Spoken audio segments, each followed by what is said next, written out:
Okay, so kind of going off of what Rebecca kind of said and seeing Africans as a star character in, in media, we'll talk about kind of African media, like media being put out by Africans. And one really great example that Larry mentioned was Arise magazine. And I think they're doing a really great job of kind of putting out there and what Africa is in a way that is very much on par with what is considered the standard in media. The publication is a great publication, the quality, it's very well written. So I guess maybe Larry might be the best person to kind of kick off just talking about Africa and African media.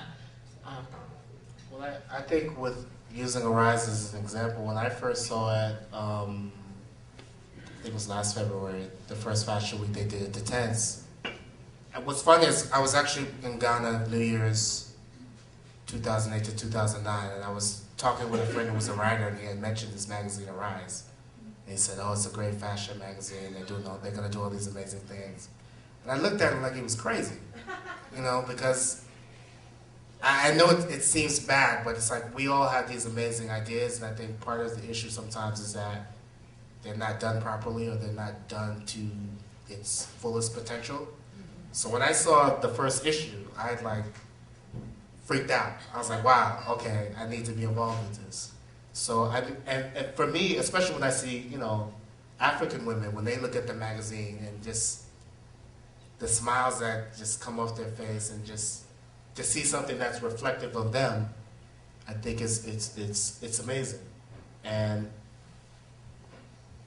it's only the first step. I think Arise it's a great example, but I think it should also be an encouraging example for other people who have ideas for things that they want to do, whether it be a magazine, whether it be a blog, whether it be a film, that they can do something of great quality and tell a story from an African perspective.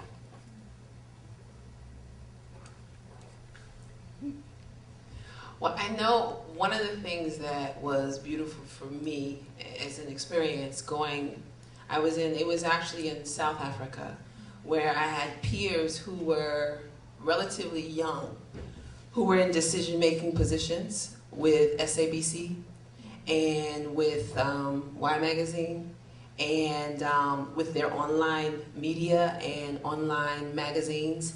And they were making major decisions about what images to put and what stories to tell and who to feature. And it just almost seemed strange to me that someone so young could have access to be able to do that. And it was ironic because there are individuals here in this country who imagine themselves as being influential decision makers, yet they're a producer at BET and he can't make it go down. And so I think that I wish that this is where I get frustrated. And I know this probably motivates Ben and a bunch of us up here, is when the American market is so limited and so closed off. And yet when you go to other countries, not just in Africa, there is movement and there is energy and there's creativity. And when we here don't get exposed to that, we stay stagnant. And thus there's growth that doesn't happen, there's progress that doesn't happen. And ignorance is a strong word, but I'm looking for the right word. Ignorance. and so we exist in this space of frustration, but there's so much possibility, but we've been socialized and programmed to almost operate like zombies. Meanwhile, we leave, and yeah, I think that was my point. I was just going to show this one example. This kind of could go into two different parts of the conversation. It could go into the social media, social networking one, but I also think it's important to show here, and that is, this is a screenshot of a website called King Size. King Size is the largest online hip-hop magazine in Norway, but also the largest online hip-hop magazine in Senegal. What happened here was a Senegalese rapper named Waterflow from the group Wild Gubla had been touring in Norway, became friendly with the guys who run this Norwegian site. And basically this is a really interesting synergy between the Norwegian team who basically kind of gave them the technology and said, look, here's the infrastructure, here's the website, go do your thing.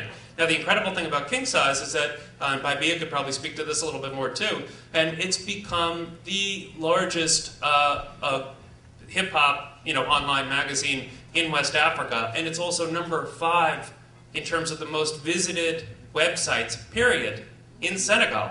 So you've got Google, you've got Facebook, you've got like Seneweb, allafrica.com, and you've got King Size, which is amazing. This is all run by rappers. It's all run by MCs. So this, to me, is kind of a really interesting example of, okay, it's a great synergy between this Norwegian company kind of had this, and then they basically said, look, let's create a partnership. This isn't the Norwegian company actually running it. These are Africans running it. And I think that this is an interesting example of that kind of synergy that is possible when you have different creative people working across boundaries.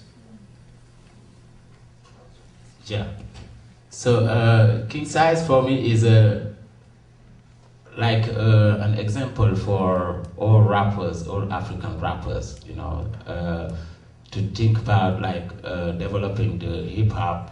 Like hip hop is for me a music that can adapt to all culture, The Africans, they think that hip-hop comes from Africa. The Americans, they think that hip-hop comes from America. Everybody thinks that they own hip-hop, because hip-hop is a universal. Yeah, it's a universal music. You say the word.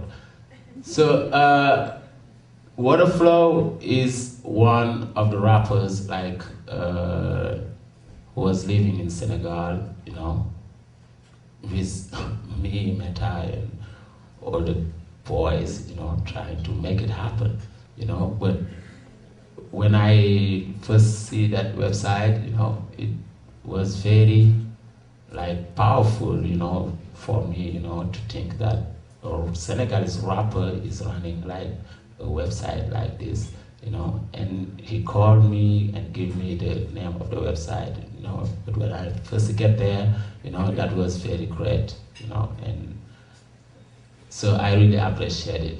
And, before finishing to talk about Senegal hip hop, so so I'm sorry for the death of our rapper Buba Jollof. He died about a month ago, and it was very sad for the hip hop Senegal. But it's like a lesson for everybody. Like when it's your day, it's your day. Nobody can help it. There is no issue for that day. So I'm sorry for it. But everybody is, trying, like all the Senegalese rappers, they are all trying, to make it happen. There is a lot of studios in Senegal, that runs by Senegalese rappers. They open their own studio. Even me, I have my own studio here in Harlem, and everybody is trying, like, to make it, universal, try to join the other rappers coming from all the universe, trying to make something and show it to the world, So, all right.